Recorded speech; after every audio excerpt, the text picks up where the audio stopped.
The sun had barely begun to disappear behind the endless mountains when the radio crackled with a voice no one expected to hear. "We've searched every trail, every river, every cliff. There's nothing. It's like they simply stopped existing across America." Millions of people visit national parks every year hoping to witness untouched wilderness, breathtaking landscapes, and the quiet beauty of nature. Families hike beneath ancient trees.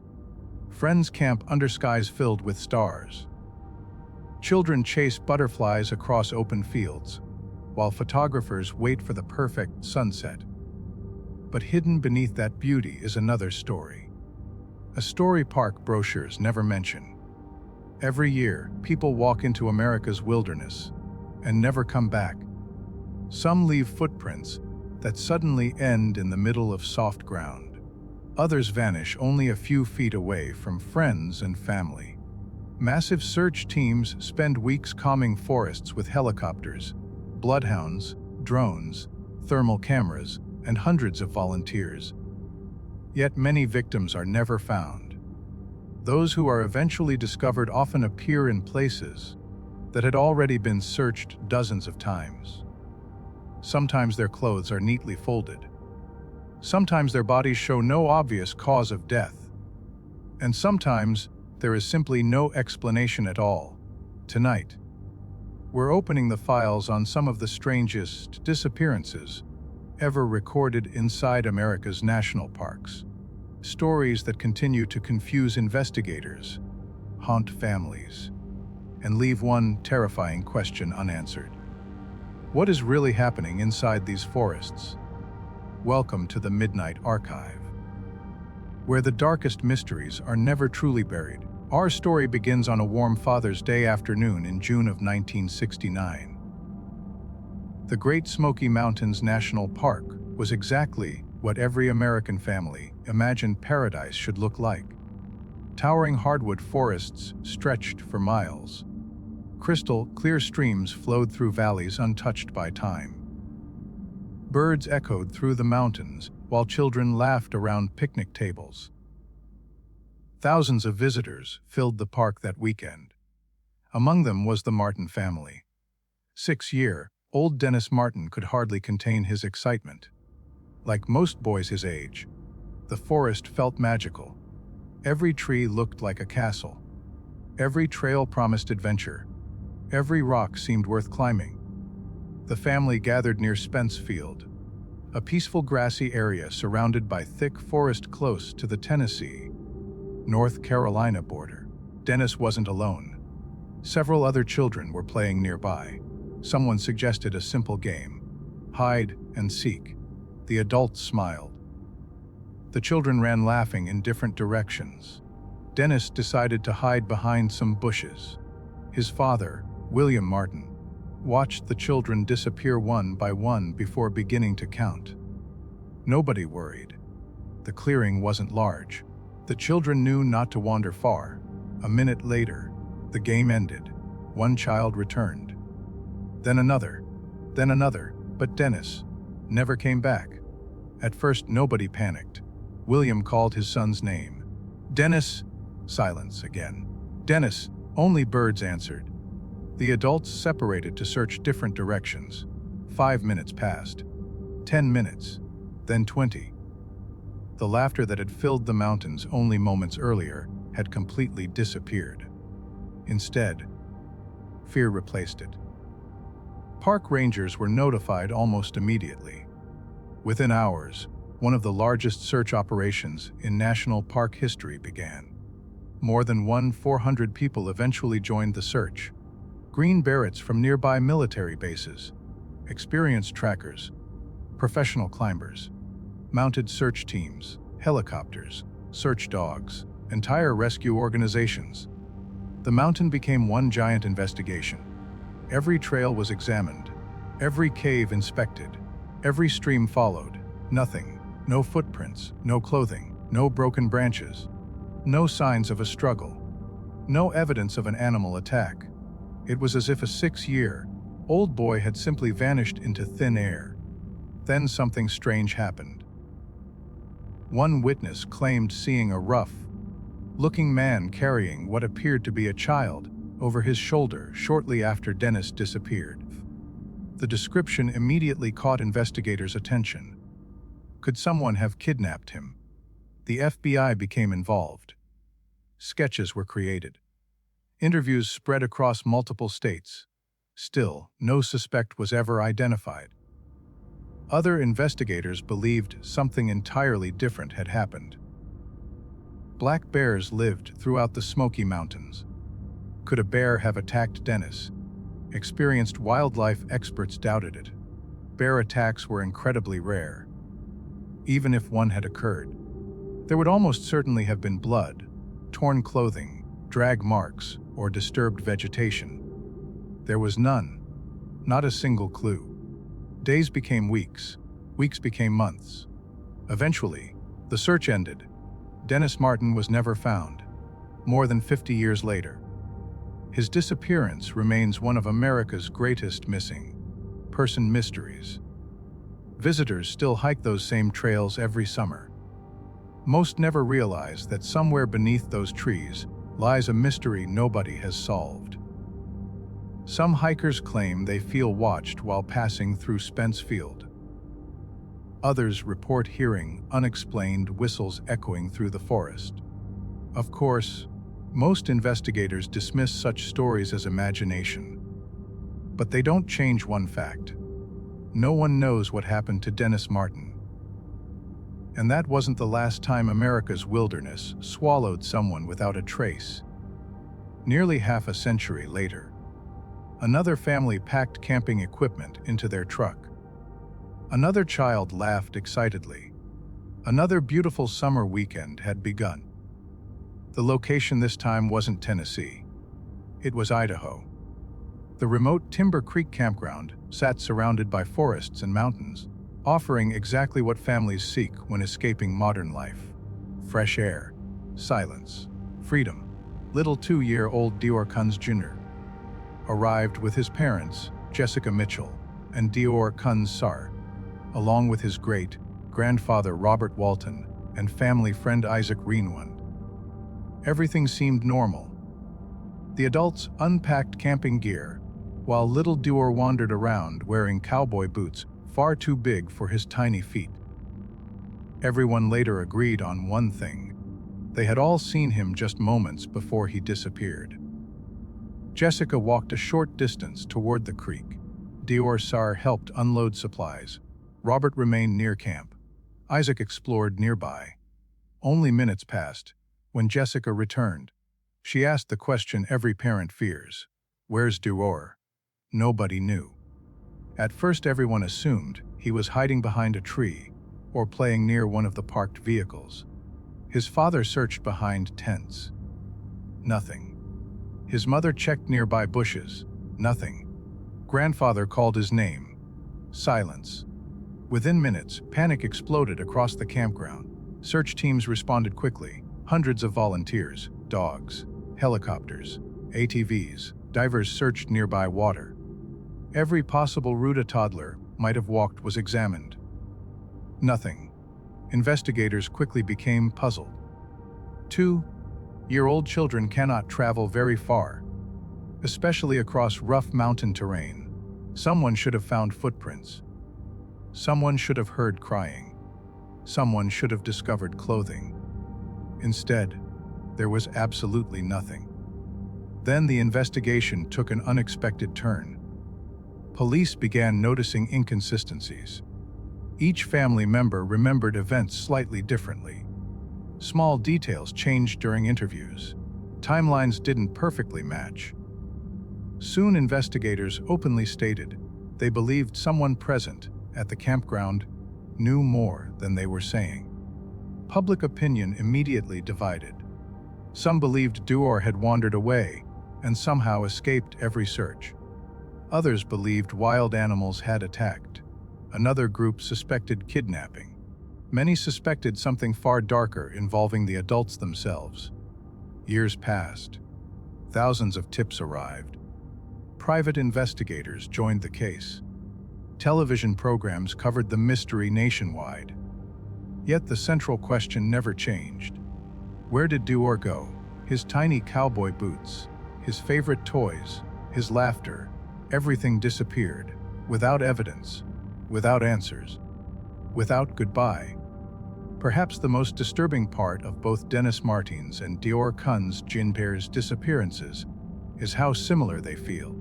Two children, two beautiful wilderness locations, hundreds of searchers, no evidence, no explanation. Almost as though the forest itself had decided to keep a secret.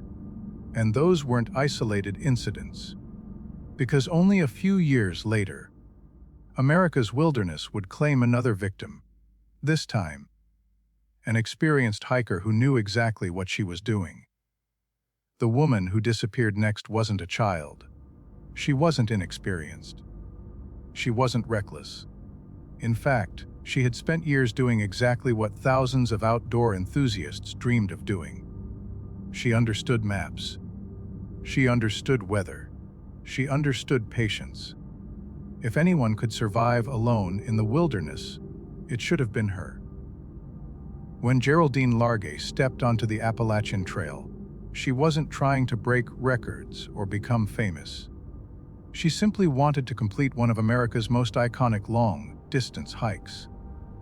Day after day, she moved through forests, crossed streams, climbed ridges, and met fellow hikers who shared the same passion for adventure. Along the way, she earned a trail name, Inchworm, because of her steady, determined pace. To everyone she met, she seemed prepared, optimistic, and experienced. Then, on a quiet morning in Maine, something incredibly ordinary happened. She left the trail for just a moment. Not to explore, not to take a shortcut, not to chase wildlife. She simply stepped away to use the restroom. When she tried to return, she couldn't find the trail again. At first, she wasn't worried. Surely she had only walked a little farther than she realized. She turned around. Everything looked the same. The trees, the rocks, the undergrowth. She walked in another direction. Still nothing. Minutes slowly became hours. The confidence she had built over hundreds of miles began to disappear. Most people imagine getting lost as a dramatic event, filled with panic and desperate running. In reality, experts say it often begins quietly. One wrong turn, one incorrect assumption, one decision to keep walking instead of stopping. Before long, every direction feels familiar. Every tree looks identical. Every step carries you farther from safety. Geraldine eventually realized she was genuinely lost. She still had supplies. She still had hope. She believed rescuers would find her quickly. When she failed to arrive at her planned destination, search teams launched an enormous operation. Helicopters flew overhead. Search dogs combed the forest. Experienced trackers searched mile after mile. Volunteers walked carefully through dense woodland, calling her name. Nothing. Days passed. Then weeks. Despite one of the largest search efforts in the region, Geraldine seemed to have vanished just like so many before her. What no one knew was that she had actually survived for weeks. She found a place to stay. She rationed her food. She tried repeatedly to contact her husband, using a cell phone that never found a signal. Again and again she typed messages, hoping one day they might somehow be delivered. She wrote in her journal. She waited. She listened for helicopters. She hoped every distant sound was a rescue team coming closer. But the forest remained silent. Years later, investigators finally discovered her campsite. It wasn't miles outside the search area. It was painfully close. Close enough that searchers had unknowingly passed nearby. Inside the shelter, they found her belongings, her journal, personal items. Evidence that she had fought with incredible determination to stay alive. Reading her final entries is heartbreaking because they reveal not fear, but hope. She truly believed someone would eventually find her. Unfortunately, they arrived far too late. Her story reminds us that nature doesn't always defeat people through violence. Sometimes it defeats them through confusion, through silence, through distance measured not in miles, but in missed opportunities. Yet even Geraldine's heartbreaking story had an explanation. She became lost. Rescuers eventually found where she had been. There were answers, even if they came years later. The next disappearance offers almost none. In the vast desert landscape of Joshua Tree National Park, hikers often describe the scenery as beautiful but unforgiving. Massive rock formations rise from the earth like ancient monuments. The air is dry. The sun is relentless. Distances are deceptive. What looks like a short walk can become hours of exhausting travel. Bill Ewasko understood those risks. He wasn't an inexperienced tourist wandering into unknown territory. He planned his hikes carefully. He carried supplies. He knew enough to respect the desert. One morning, he set out on what should have been a routine hike. He never returned. When friends realized something was wrong, authorities began searching immediately. His vehicle was located. His planned hiking area was identified. Search teams believed they would locate him within hours. Instead, the search stretched into days. Helicopters scanned rocky valleys. Volunteers climbed dangerous slopes. Search dogs covered miles of terrain. The desert offered almost nothing. Years passed before human remains believed to be Bill's were eventually located in an area that had been searched before. That discovery created even more questions than answers. How had searchers missed him? Was he there the entire time? Or had something caused investigators to overlook the location completely? Cases like these continue to frustrate professional rescuers because they challenge expectations. Modern search operations use helicopters equipped with advanced cameras, GPS technology, highly trained dogs, experienced volunteers. Yet again and again, people disappear in places where logic suggests they should have been found. Every missing person case is different. Every investigation has unique circumstances. But when these stories are placed side by side, uncomfortable similarities begin to appear. A child vanishes during a game. A toddler disappears from a campground within minutes. An experienced hiker cannot relocate a trail. A skilled outdoorsman is never seen again after beginning a familiar route. Different ages, different states, different landscapes. The only constant is that the wilderness always seems to keep one final secret. Park rangers often remind visitors that nature deserves respect, not fear. Millions of people safely enjoy America's parks every single year. That remains true. But these rare cases leave behind questions that statistics cannot answer. Questions families continue asking decades later. Questions investigators still revisit whenever new evidence appears. Questions whispered around campfires after the sun disappears behind the trees. Because somewhere beyond the marked trails, beyond the scenic overlooks, beyond the photographs shared on social media, there are places where silence feels unnaturally heavy. Places where a single wrong step can change an entire lifetime.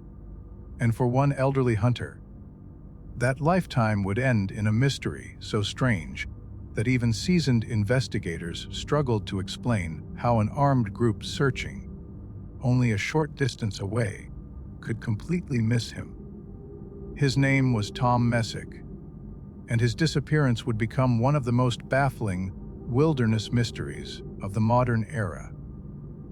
Tom Messick was 82 years old when he entered the woods for what should have been another ordinary hunting trip.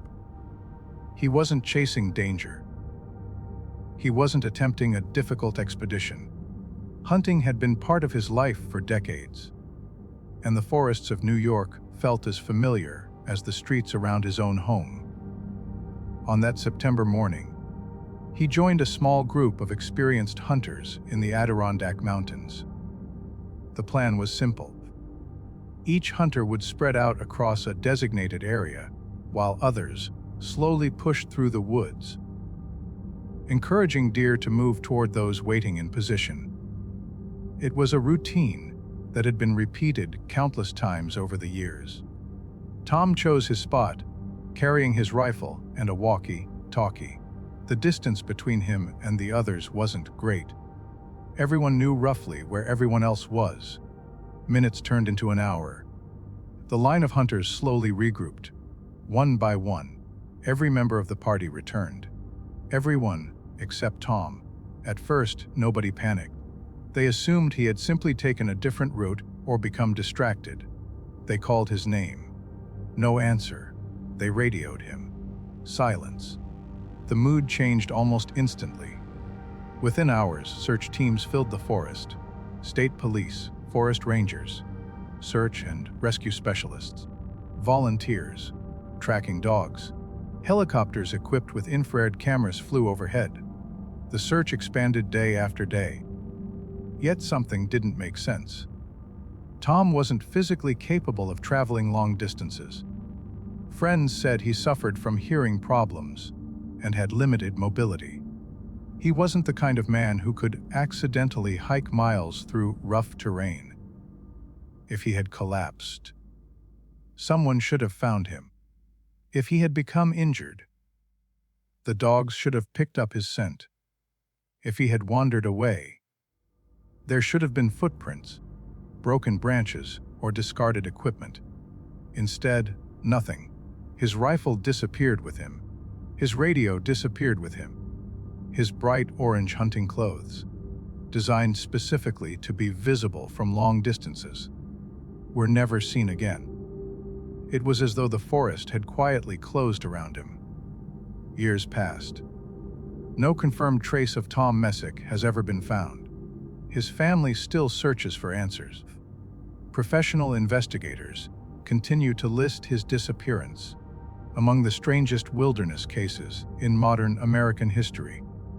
When stories like these are told individually, each seems like a tragic exception. A child who wandered too far, a hiker who became lost, an elderly hunter who suffered a medical emergency. Each explanation sounds reasonable until you begin placing them beside one another. Different decades, different states, different climates, different victims, yet the same impossible questions return again and again. How do trained search teams miss people in areas they've searched repeatedly? Why are some belongings discovered in places that had already been examined? Why do experienced outdoorsmen disappear just as completely as first-time visitors? And why do so many families spend decades waiting for answers that never arrive? There are, of course, practical explanations for many of these mysteries. Nature is unpredictable. Weather destroys evidence. Animals scatter clothing and equipment. Dense forests hide what seems impossible to hide. Human memory is unreliable under stress. Searches, no matter how well organized, cannot guarantee success. These realities explain many disappearances, but not every detail, not every mystery, not every unanswered question. Perhaps that's why these stories continue to fascinate millions of people around the world. Because they remind us of something modern life often makes us forget. Despite satellites orbiting above us, despite GPS guiding every journey, despite drones, thermal cameras, artificial intelligence, and technology capable of mapping entire mountain ranges, there are still places on Earth where human beings remain surprisingly small. Places where a single wrong decision can separate someone from civilization forever. Places where silence becomes more frightening than any sound. The forests do not hate us. The mountains are not hunting us. Nature simply doesn't notice us. And perhaps that is the most unsettling truth of all. Every missing person poster represents someone who expected to return home for dinner. Every abandoned campsite belonged to someone who believed tomorrow would arrive exactly as planned. Every untouched backpack, every unanswered phone call, every family photograph left waiting on a living room shelf tells the same heartbreaking story. Someone left home, believing they would come back. Some never did. Tonight, as darkness settles over America's national parks, thousands of visitors are pitching tents beneath ancient trees. Campfires crackle, children laugh, hikers study tomorrow's routes.